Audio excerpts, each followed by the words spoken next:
So the Marvin Bagley situation has got me imagining a bunch of different scenarios because Bagley's extension is up for this offseason. And yet, to me, and I think most people would agree with this, including the Kings front office, not that I know them, that the best version of this Kings team does not have Marvin Bagley in the starting five. It's Halliburton in place of Bagley. Get more defense, shooting, consistency, all that nice stuff. Passing, definitely. Funny enough, since I did the They Should Trade Buddy Hield video, Buddy Hield has played better. So now it becomes awkward with Bagley because, again, he's got the extension. And, I mean, I don't know this, but I could picture Bagley and his agent believing that he could be in line for, I don't know, 4 years, $65 million or something. But I don't think the Kings are going to want to give him that money.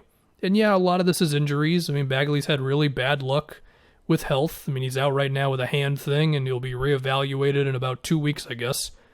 But this is the reality. I mean, if you're the Kings, you can't be committing a whole bunch of money to a guy who has not proven that he's your best chance of winning.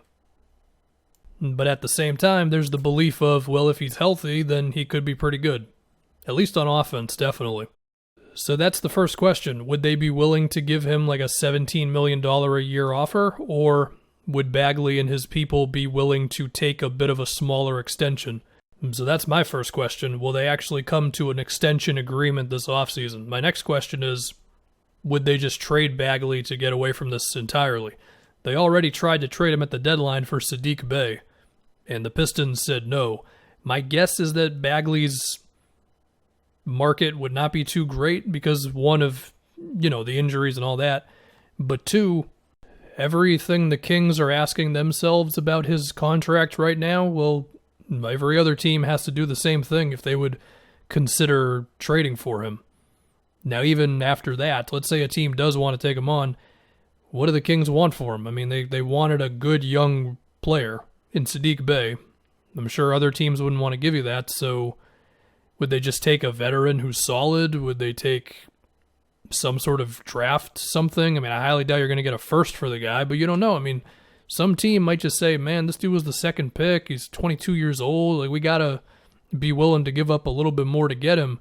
And then it just comes down to, like, well, what teams would want that? I mean, I guess you could say a team like OKC or Houston where they have nothing to lose. I mean, they're already bad. You could say a team that is already a little more established with the idea of if we put Bagley in a good culture and hope that he's healthy, we can do really well there. So maybe a team like, I don't know, the Trailblazers. I mean, my Celtics could probably get Bagley if they really wanted him. And for what it's worth, I think he actually fits into the trade exception that they still have left after trading for Fournier. Now, even moving beyond a trade, there is still another thing, which is his restricted free agency if an extension is not agreed upon, whether it's with the Kings or some other team if there's a trade. And that's something you got to deal with too. I mean, that'll be in the offseason of 2023. At the moment, there's a whole bunch of teams with cap space, but we're going to have to wait and see. A lot of things will change between now and that offseason.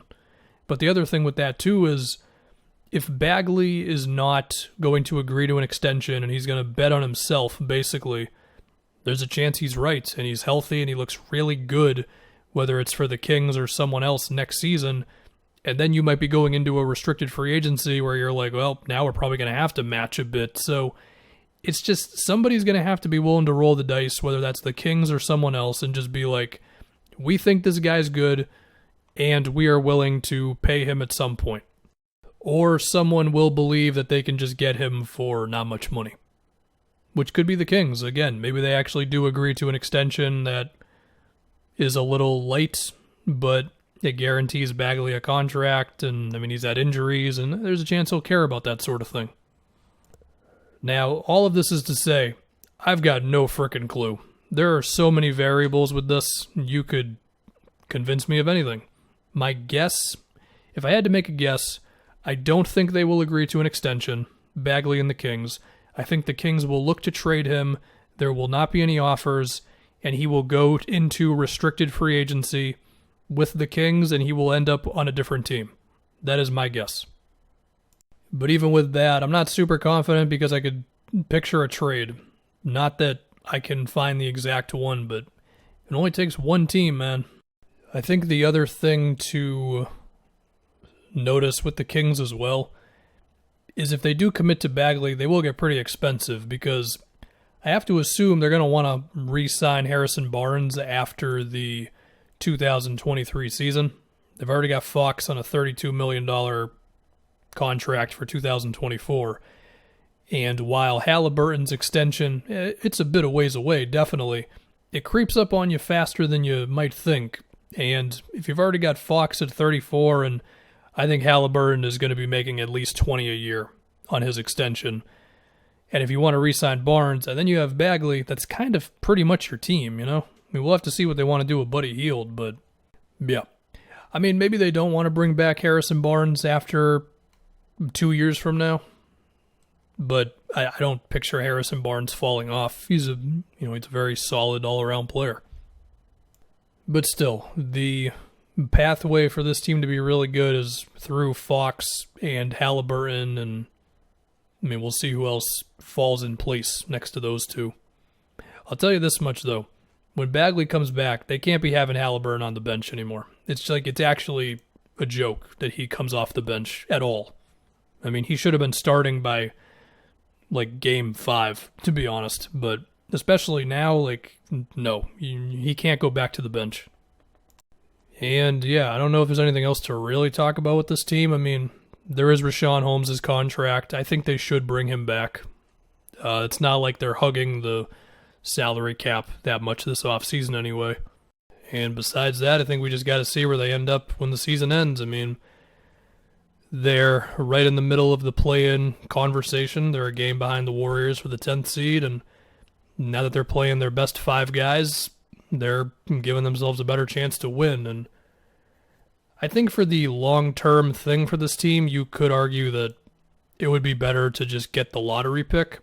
But I'm actually going to go on the other side of that, just because how often do we see lottery picks not be that good and then somebody who's picked 17th or whatever end up being good? It happens enough times for me to believe that you can be the team that picks the really good guy in the teens, whether it's Bam or Giannis or whoever it may be. But yeah, to get it back to Marvin Bagley, a lot of possibilities between the contract extension, potential trade, him being healthy and proving that he's really good, restricted free agency, although that's a little farther away. A lot of different things, and I'm not super confident in any one of them, but something's going to happen with him.